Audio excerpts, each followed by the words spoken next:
Jenna with Jenna. Political Jenna right now.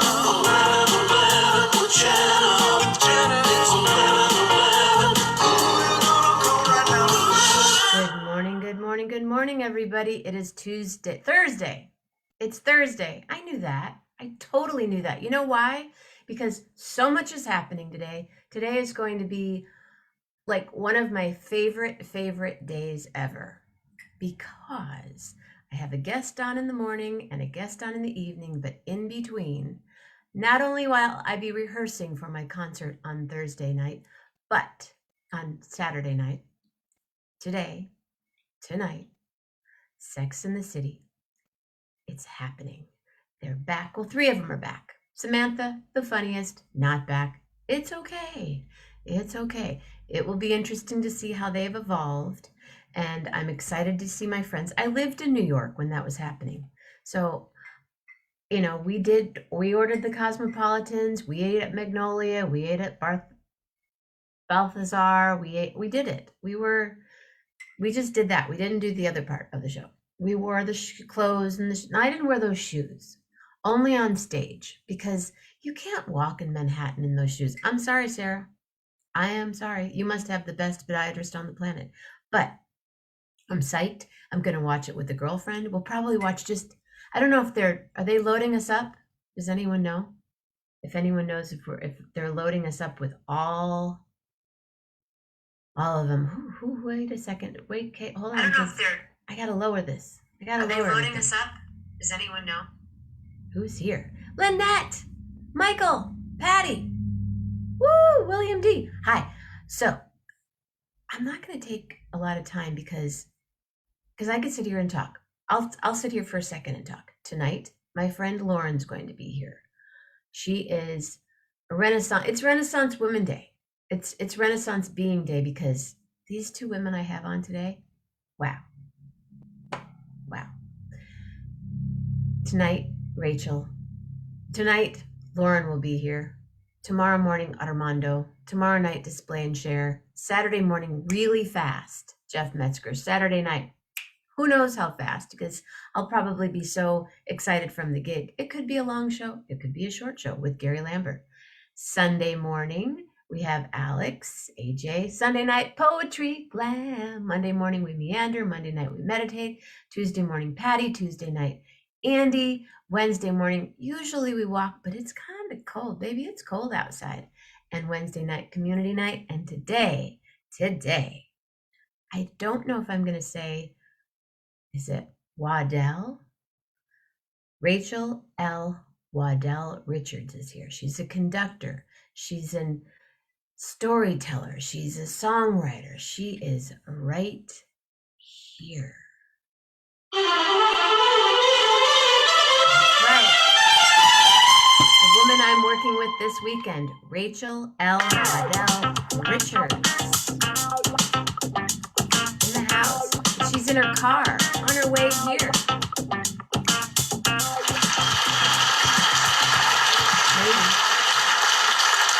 Maybe she lost and she'll come back. Come back. There she is. Here, standing ovation for you right here, which I'm sure you're used to. Hi there. Hi, thanks for having me. I'm so happy that you're here. There are people coast to coast on the show right now, some from Kalamazoo, Illinois, California, New York. Did I say it right? Waddell? Yes, Waddell, yeah. Waddell. I like that. Waddell. Rachel L. Waddell-Richards. No wonder you're so fabulous with a name like that. So I was reading, I don't usually like to lurk because I just like to hear, what's happening right now. Like so you're on the way here to Michigan. Right, yeah. What's happening this weekend? Tell us. Yeah, well, this weekend you're joining us as a vocal soloist, which I'm very, very excited about, for the Southwest Michigan Symphony Orchestra's Holiday Pops concert, which is called The Spirit of Southwest Michigan. And the idea of the concert is that, especially in the last 2 years with the pandemic, we've very much been isolated from our communities and been missing a lot of sights and sounds that we usually expect throughout the year especially at this time of year. And the idea is really to celebrate the community, the wonderful community that we have in St. Joseph and Southwest Michigan area, and to celebrate all the people that contribute to that. Did you get that?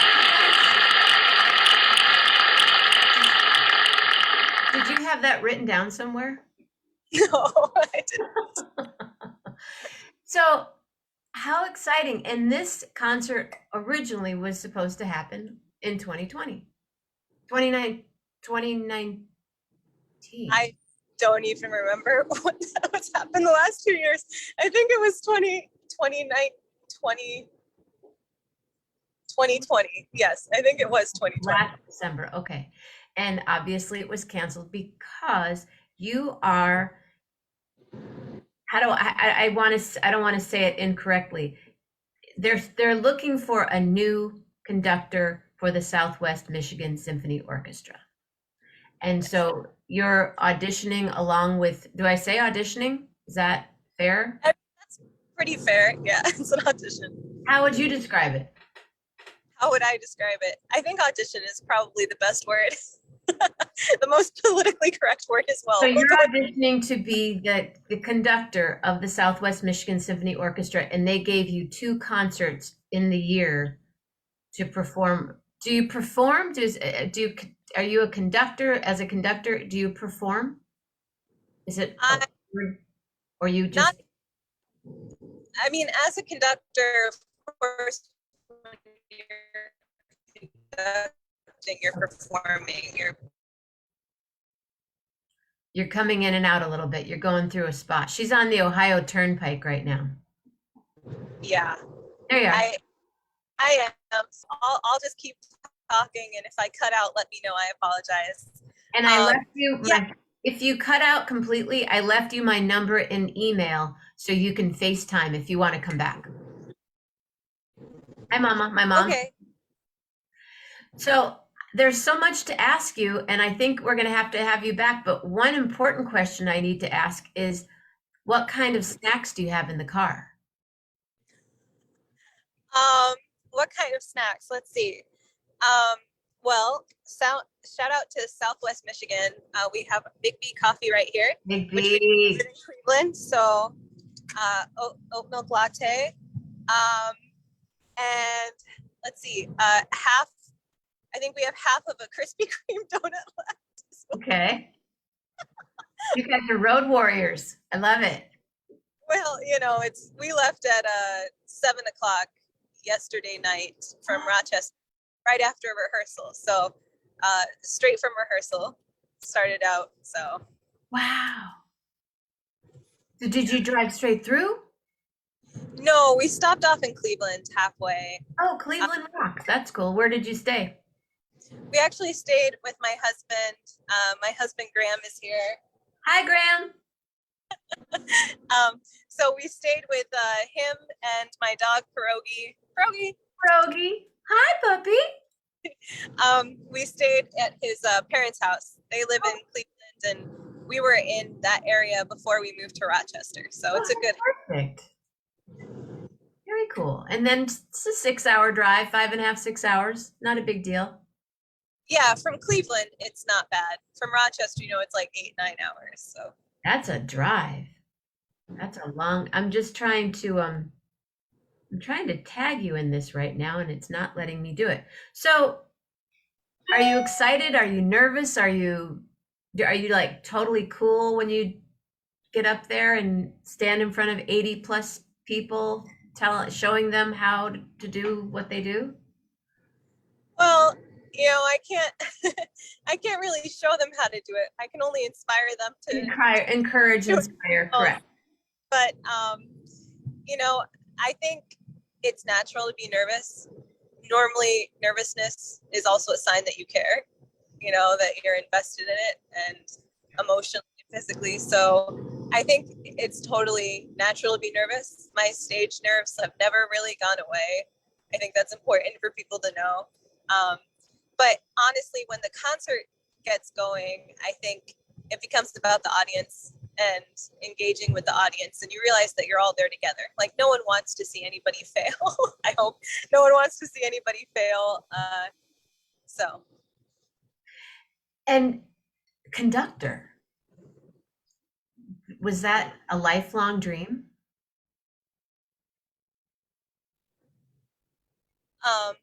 I may be losing you a little bit, but I think you asked about conducting and if it was a lifelong goal and if I got into it. Is that right? Yeah. Yes. Honestly, I started as a composer, was a vocalist and violinist, turned composer, turned conductor. I just found composition why I have the utmost respect for composers, and like to advocate for them and their work still. I found it very isolating. I like to be around people creating things with a group of people rather than creating something in isolation and then giving it to a group of people to perform. So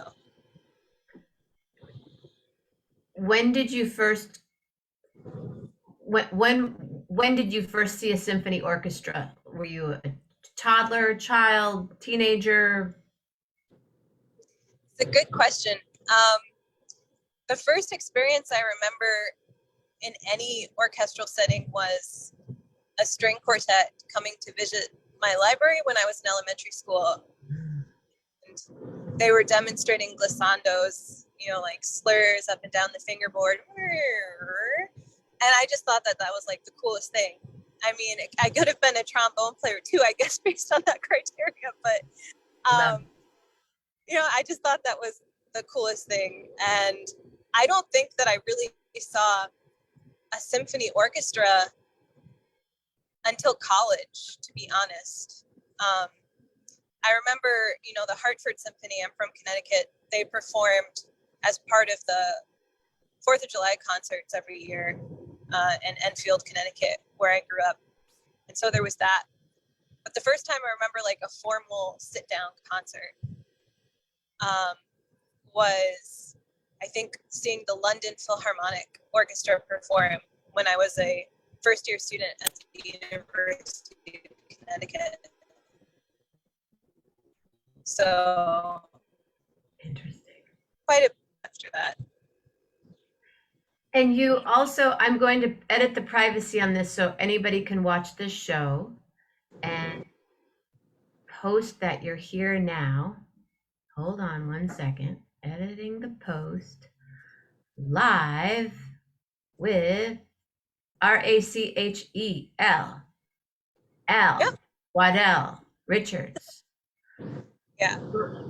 And as far as women being conductors, I think 2 years ago, was it the Academy Awards or the Grammy Awards? The Academy Awards must have been. There was a female conductor and they made a big deal. First time female conductor. How many of you exist? Do you have a little club? Do you hang out together and talk and plot and, how we're going to take over the world? What's going on there? I like to make plot. You have such a beautiful smile. I love just what I'm trying to, just keep it rolling here. Hi, Jeanette. Good morning. Thank you. I don't know that we plot, or at least I won't publicly admit that we plot. I think there are a lot of us, a lot more than people realize. Most of the time people think of the main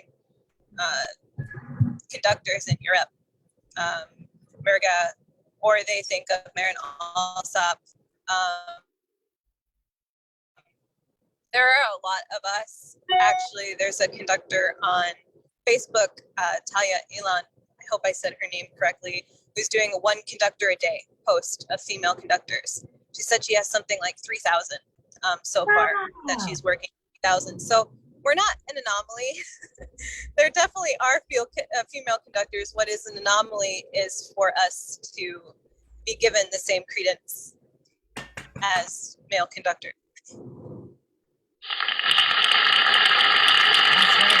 That's right.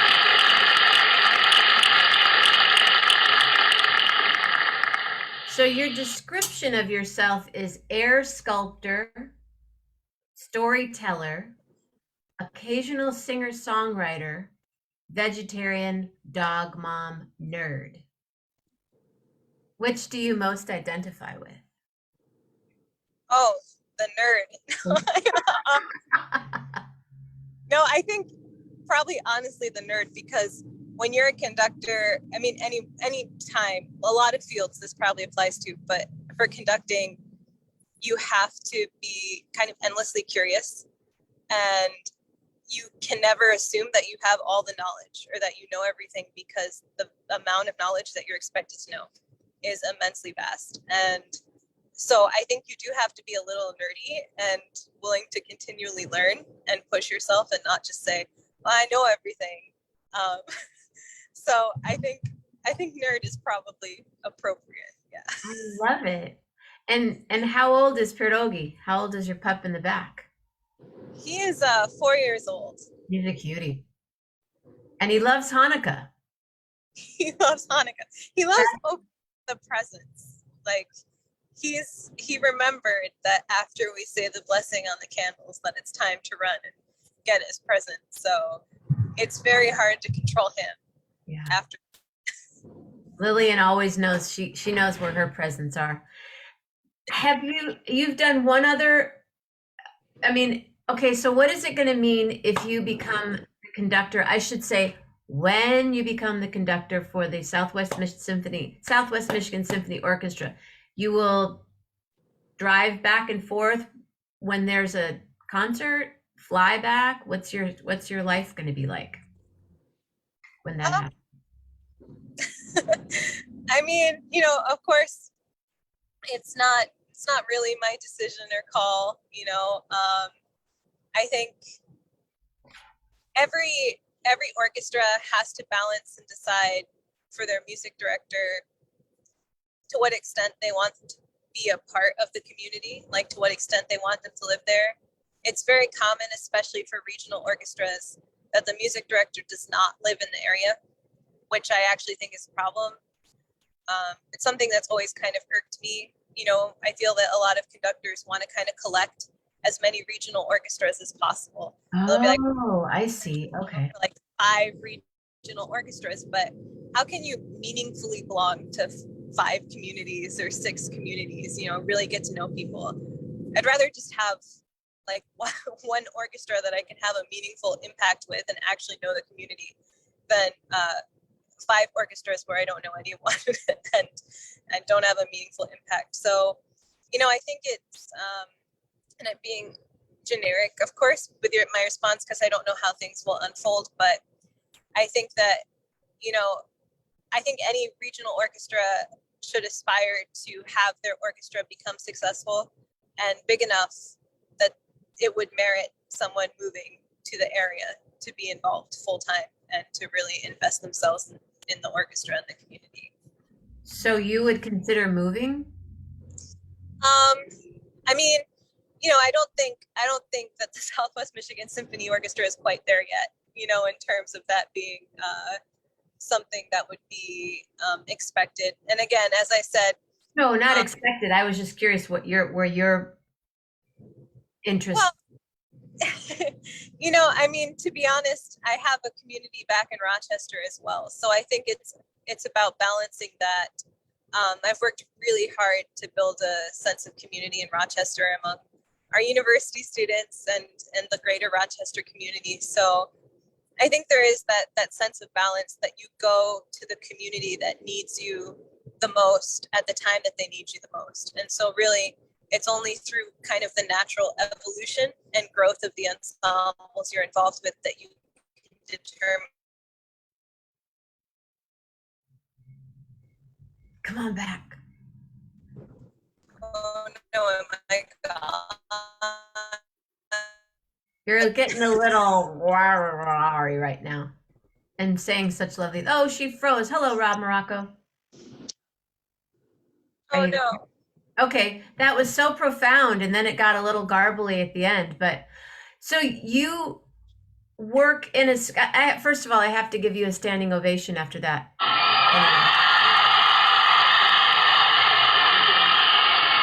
Anyway. And you also. Oh, do you mind doing a little dance with me for a second? A dance? Sure. Yeah.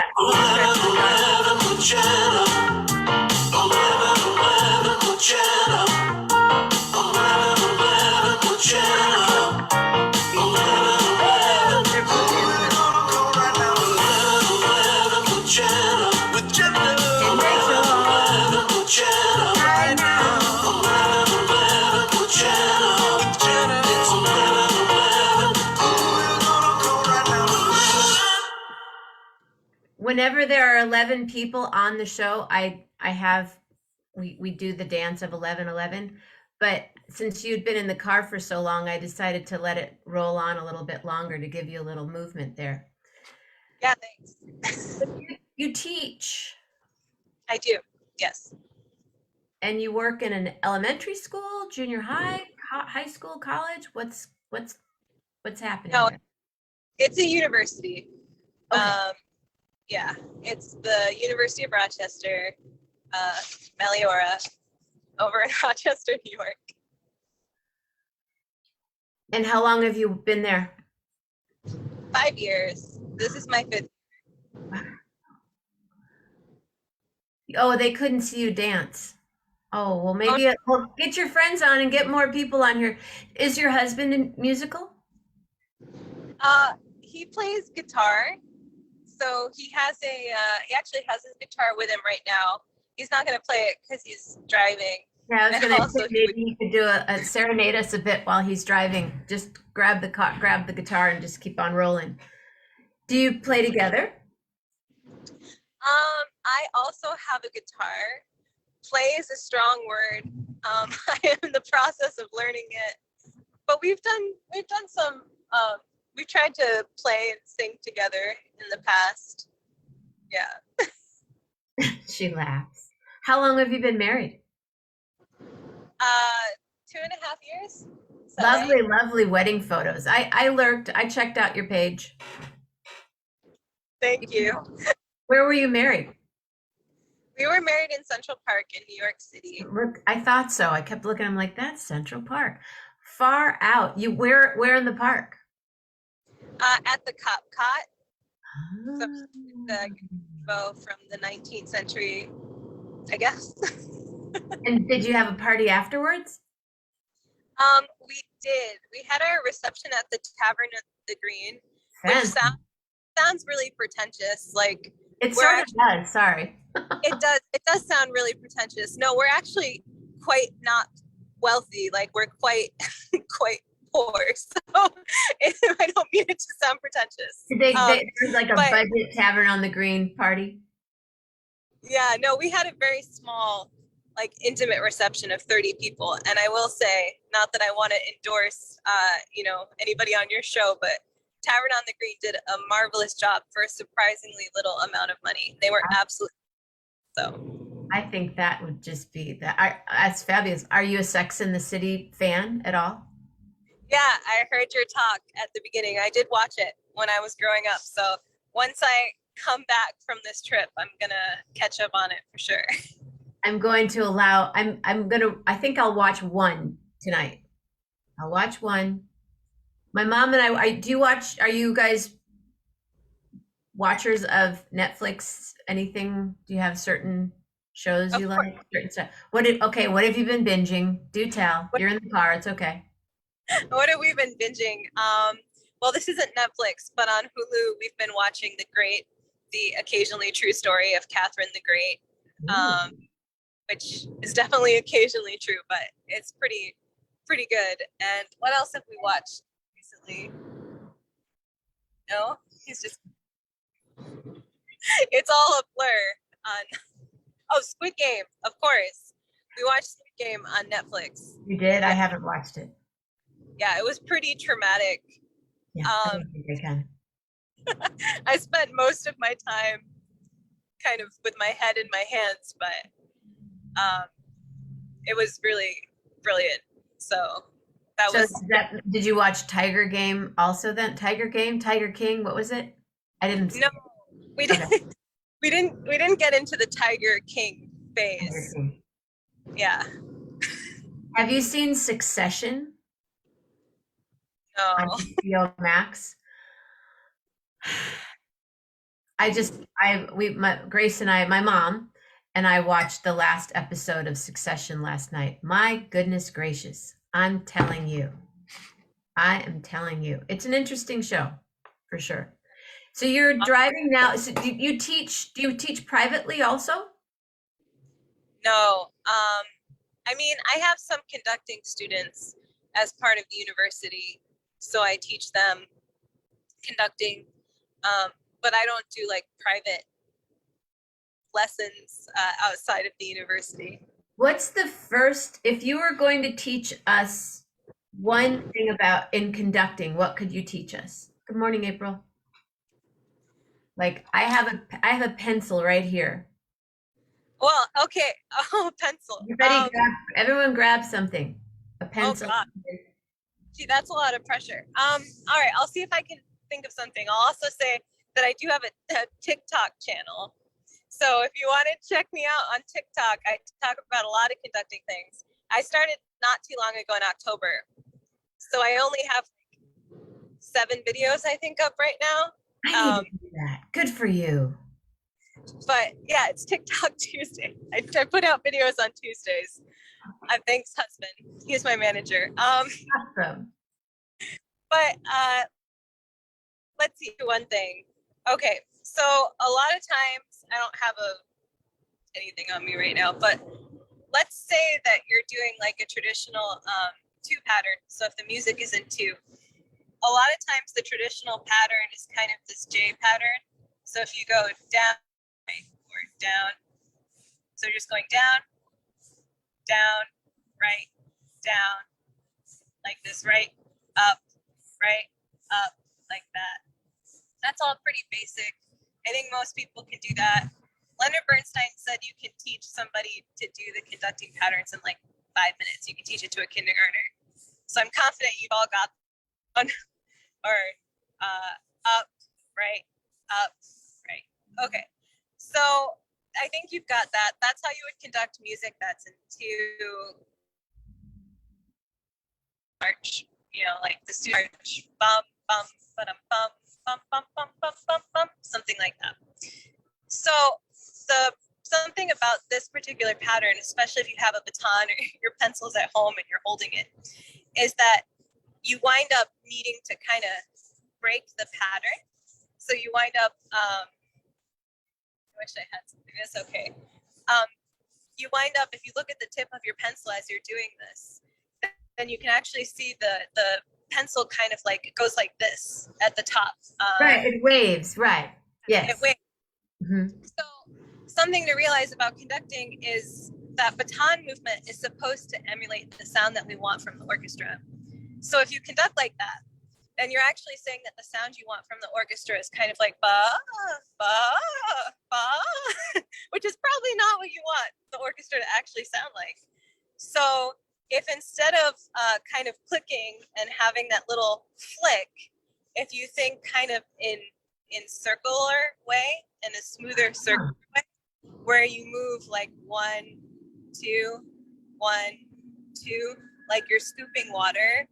And the idea is that you're thinking of kind of moving the sound and picking up the sound and bringing it from one place to another and carrying it and connecting it rather than just kind of like flicking through it. So there's a brief little insight into the pattern. Wow. Well, hold on. I have to get back. I have to put down what is this? A baton. Yes? Yes. I mean, that's a pencil, but... But in my world, well, actually, when I perform, I sing with my hands. This is not just any old pencil. I'm going to tell you something about this particular pencil, as my friend Pamela Sue Pruitt would say, a pencil. This is a pencil from my grandparents' bar in Benton Harbor, Michigan, from 1932. Wow, that's awesome. It's up on my very special little shelf. I sing with my hands. Yeah. When I perform, I'm like, maybe I should have gone to conducting school, but it probably would be. So how many batons do you own? Oh, a lot. But I use like 2 regularly. Yeah. Do you collect them? Do you seek them out? Do people gift them to you? How does this happen? Yeah, I mean, I don't know that I collect them, but I have a couple that I picked out for myself, and then my husband gave me quite a few. And I remember when I was first getting into conducting, my brother gave me one. So definitely there's been some of gifts, which has been really sweet. It's such a personal thing though, like the weight and shape and length of it is so dependent on each conductor. So some of them just kind of sit there and look pretty, and some of them I use on a more regular basis. And are they made out of different um are they all wooden? Are they like, and my friend Michael asked, do you prefer long or short? Is there a difference in, like, tonight I'm going to use the blue site. Is are they all, I don't know. I know nothing about them. Yeah. So Oh. um, first of all, I'll say, just in case there's anyone curious watching, that a conducting baton is not necessary. Is what? There's kind of this idea that a conductor is not necessary. Not It's not necessary. needed. Okay. Oh, do I keep breaking out? I'm sorry. Just no, Yeah, well, not right now we're necessary. having I'm having a train earthquake. I live near the bluff and the train goes by and it creates an earthquake in my house. So I always, at the first second, I think whoa, we're having an earthquake, but it's the train. Okay. So you don't necessarily need to have a baton. You do not. It's a baton is the extension of a conductor's hand, arm, and gesture, but it's not required. It helps to make things clearer at a distance, especially for opera, music theater, things like that, where you're at a pit. But if what's in your hand isn't clear, like if you can't communicate it with just your hand, the baton isn't going to somehow make it clearer. Like, it's not a magic wand, no matter what people think. So if you're not clear in your hand gesture, the baton is just going to amplify you not being clear. It's not going to make it clear. As far as like the length and stuff, it actually depends on each person's individual size and body. So if all of you were to take your right arm and hold it out in front of you with your palm up to the ceiling, yeah, like that, and you were to measure the distance from your inner elbow to the first joint on your middle finger, that's about how long you want the baton to be. Wow, So, that's long. I have long arms for a short person, I think. well, and that's the idea, is that it needs to look like a natural extension of your individual arm length and arm shape. So those who have longer arms generally look a little more natural with a longer baton. Those with shorter arms generally look a little more natural with a shorter baton. So that's kind of a point of measurement that you can use. And that's the whole length of the baton, including the handle. So keep in mind that when you then hold the handle in your hand, the baton is going to be a little shorter, because you'll just see the shaft, the part of the baton after the handle. Usually it's between 12 and 16 inches for most people, falls somewhere in that range. Now, did anyone know that's here right now? There are 10 of you. What happens is the show is here, it's live right now.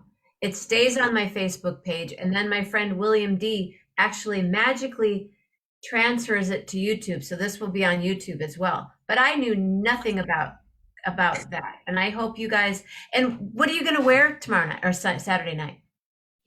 I have, conductors usually wear black, so I do have a black blazer and pants, but I also have a like holiday-esque plaid black red shirt. So there'll be a little Ooh, holiday cheer in there. cool. So your husband, he's so quiet. Yeah, he is. Why are you so quiet? He's letting me. He said he's letting me talk. What do you guys listen to music in the car? Yeah, we do.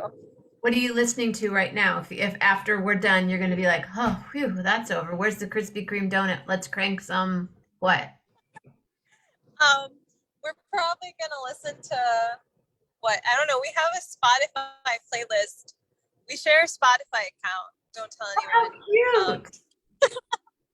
We share a Spotify account, so it's pretty messed up because it has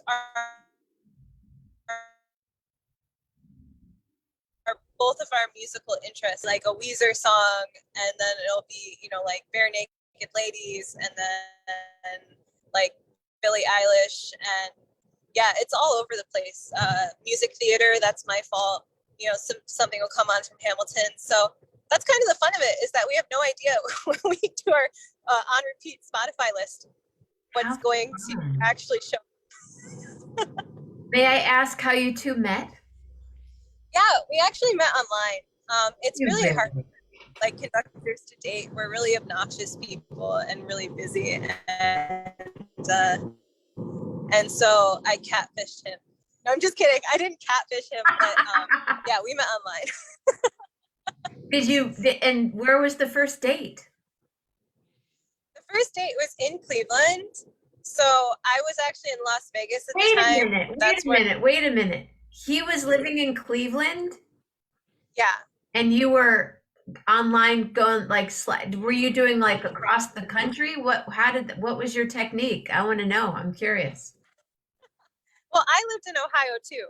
Oh, But okay. I went back to Las Vegas.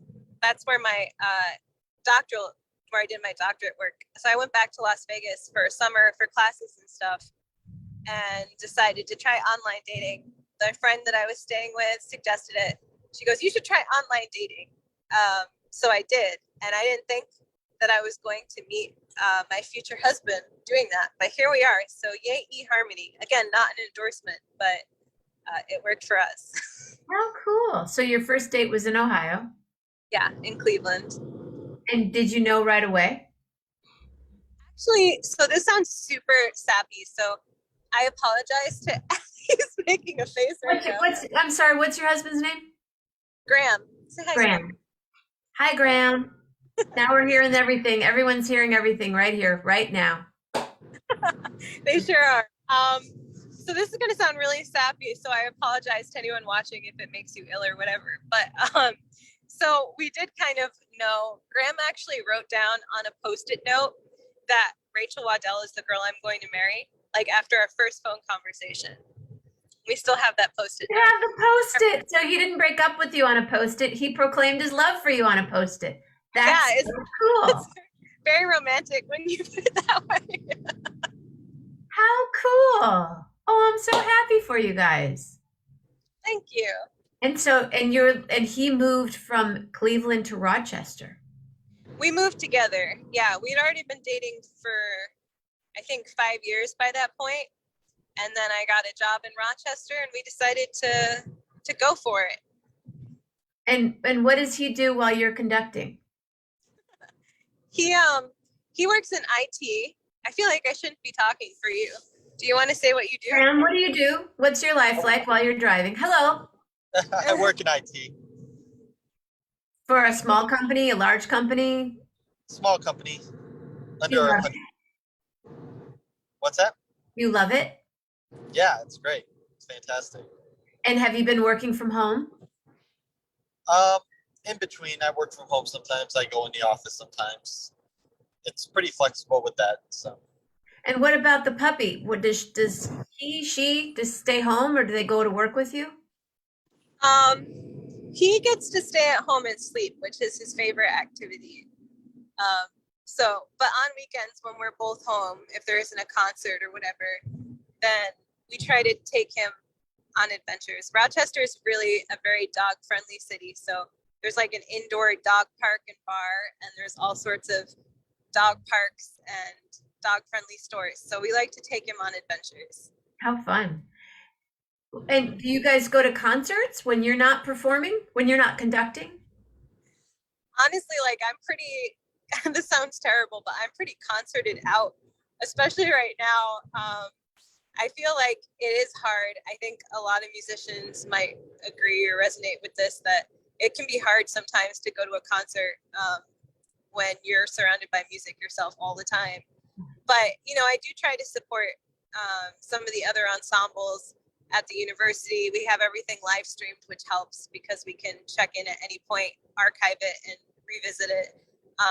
And whenever we go out and there's like a live jazz band or a jazz trio or singer songwriter, that's always really nice. So I probably should get out to concerts more. Maybe that'll be my new. It's been, there aren't a lot of concerts for one thing. That's, it's happening a little bit more all the time. I got to ask you, and I don't want to keep you, but do you have any tips for me? Because I'm really nervous. I don't want to mess it up this weekend. And I'm like, oh, what if and I get one time, you guys, one time through each song. So I get to sing each song twice though, right? Friday night and then Saturday night. Yeah. Yes. I'm scared. But do you have any tips for me? Words of wisdom?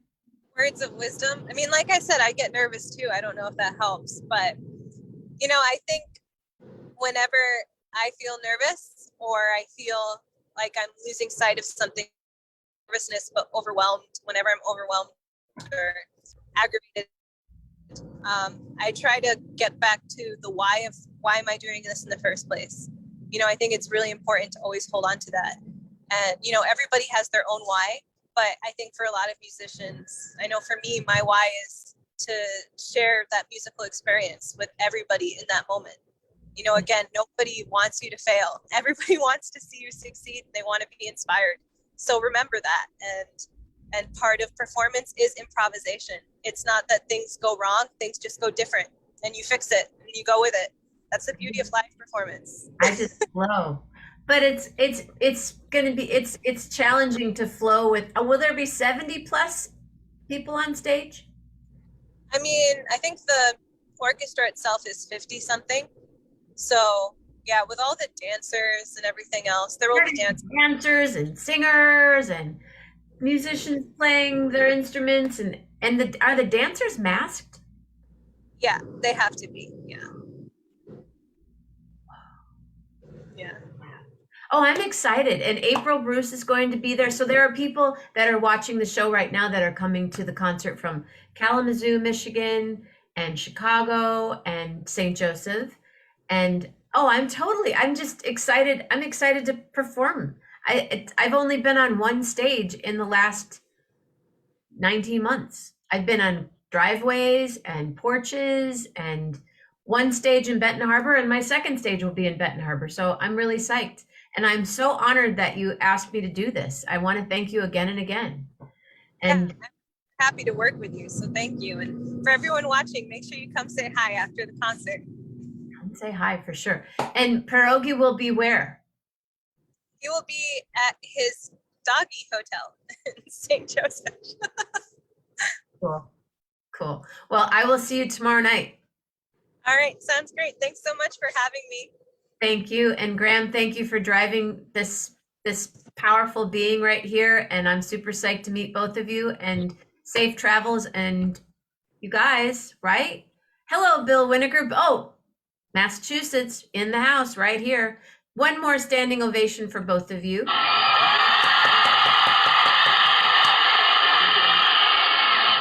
Stop and get some more food and have a blast. All right, thank you. I'll see you soon. See you soon. Bye-bye. Bye. She's so cool. She's so cool, right? Standing O. Well, I'm going to go rehearse. I have my tea. I have my work. I'm inspired. I'm hoping, and anyone that's thinking about showing up at the show, get your tickets now. And that would have been a good one to talk about. It will not be live streamed because it's a union symphony and they do not allow such things. So you'll just have to know that on Saturday night at 7:30 p.m., I will be on stage with that conductor, Rachel L. Waddell. What's the last? Wait, I lost it. Oh, it's not 2 nights. No, we're just rehearsing. Richards. We're just rehearsing. We get to rehearse Friday night, rehearse Saturday, and then Saturday night is the concert. Tonight, my friend Lauren will be here. I'm so excited. What a day. What a day this has already been. Thank you, Bill. Yeah, It's on the 11th. I know, isn't that cool? So after the show, I will be, flying pretty high. And check it out right this very second. Y'all ready to dance? That's the shortest ever. Okay, kids, have a great day. I didn't ask her to give me a letter. Oh my goodness. How dare I? Well, in honor of Rachel and Graham, I will sing for you. I will sing for all of you. I will sing for Rachel, Graham, and Pierogi. Yes, here we are today. I hope you have a great way on your time too. On the Ohio Turnpike. Yes, I just say I hope that all of you stay safe, stay healthy, and be real nice. Just be real nice and have real good positive thoughts and round great pretty words and